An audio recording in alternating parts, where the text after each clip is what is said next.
Welcome, this is Impact with a global look at the day. I'm Lucy Hockings. Today, security forces opened fire on Syrian protesters despite President Assad saying military operations were over.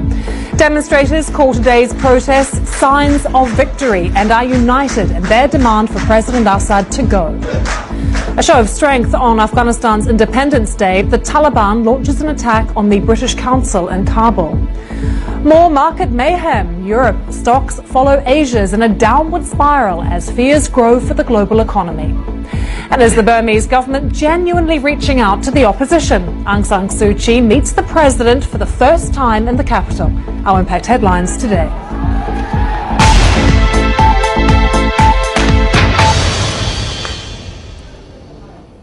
Welcome. Friday prayers are over in Syria. Thousands of people have taken to the streets to demand that President Assad step down.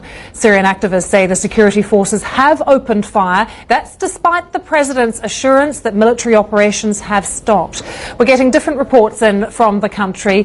Some activists telling us that 15 people have been killed in the city of Homs and 11 in Dera, although those figures do differ. We also are getting reports that heavy gunfire has been reported on the outskirts of Damascus and in the town of Deir al-Zur. Now, the BBC is not allowed into Syria. Monitoring things for us from London is our Middle East correspondent, James Reynolds.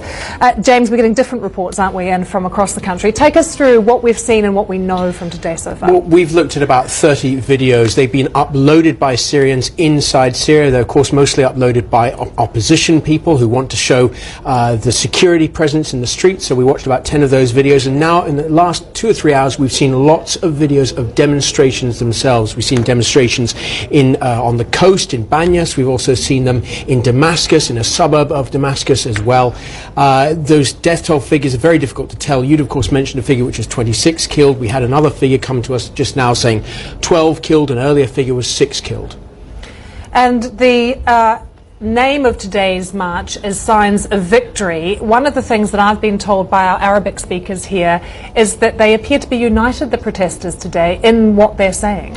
It does look like it. In one of those videos we just saw now, the translation is "Your bullets won't stop us." There's another one which said people want to topple the regime. There was a chant, leave Bashar, down with Bashar, down also with Nasrallah, the Secretary General of Hezbollah. So there are plenty of demonstrations against Bashar al-Assad, and certainly chants as well. Absolutely united in their calls for him to go. Do we know, James, if they're emboldened by these calls yesterday from the United States, from Europe, for President Assad to go? Has that message filtered through? It looks like it's filtered through, certainly in the clarity with which they are calling for Bashar al-Assad to go. I think that really is something that we can see from a lot of these pictures. I think there we're looking at pictures from the north of Syria. We're told